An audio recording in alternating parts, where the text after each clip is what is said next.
Close umano ang arestadong Chinese national na si Peter Buena Obra Zhuang sa ilang mga kasalukuyan at dating opisyal ng gobyerno. Narito ang part 2 ng exclusive agenda report ni Joash Malimban.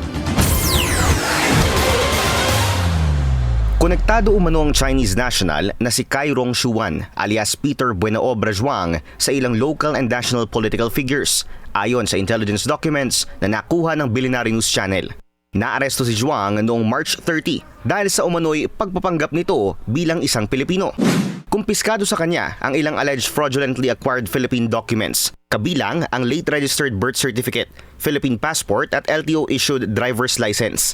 Ayon din sa Bureau of Immigration at sa intelligence reports, isang high-profile case si Zhuang at posibleng konektado sa isang malawakang espionage network sa bansa. Dugtong-dugtong po yan na iniimbestigahan natin kasi kung maalala nyo po, meron tayo mga nahuli sa Palawan. We found out na meron doon na parang supplier or parang siyang nag-arrange ng mga ganito pong mga dokumento for illegal foreigners to get that Philippine document. So ito po ay dugtong-dugtong na kwento at ito po ang sinusundan natin na lead to see the other individuals that might have been using Philippine identities for their transactions in the country. Sa intelligence reports, nabanggit ang pangalan ng ilang former at incumbent Manila City officials. Kabilang dito si former Vice Mayor Yul Servonieto na may close personal ties daw kay Zhuang. Sinubukan namin kunin ang panig ni Nieto pero hindi pa ito tumugon sa aming mensahe. Kasama rin ang pangalan ni former Mayor Honey Lacuna.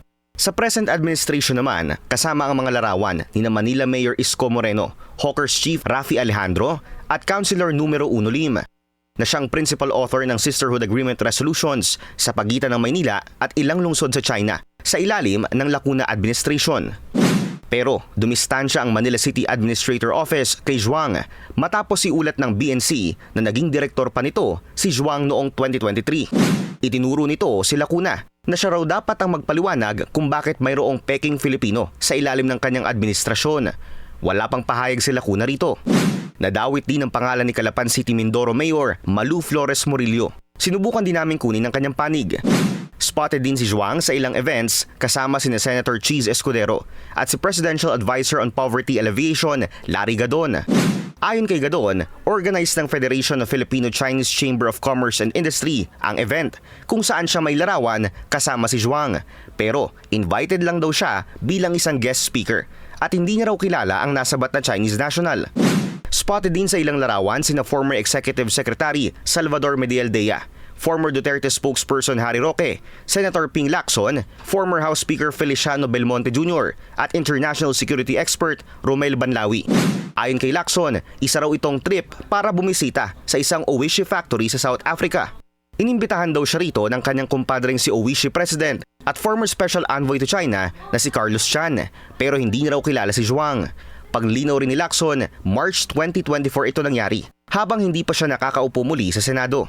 Tinanong din namin si Palawan 2nd District Representative Jose Alvarez kung bakit mayroon din siyang larawan kasama sina Zhuang at Medialdea. Aniya, naimbitahan lang din siya sa isang event sa Thailand. Kwento niya, staff umano ni Chan si Zhuang at hindi niya raw ito personal na kilala. Sa kabila ng mga paglinaw ng ilang opisyal, patuloy pa rin daw ang investigasyon ng mga otoridad sa possible influence o espionage network ties ni Zhuang. Kasalukuyan siyang nakadetain sa BI facility habang dinidinig ang kanyang deportation case. Para sa agenda, Joash Malimban, Billionaire News Channel.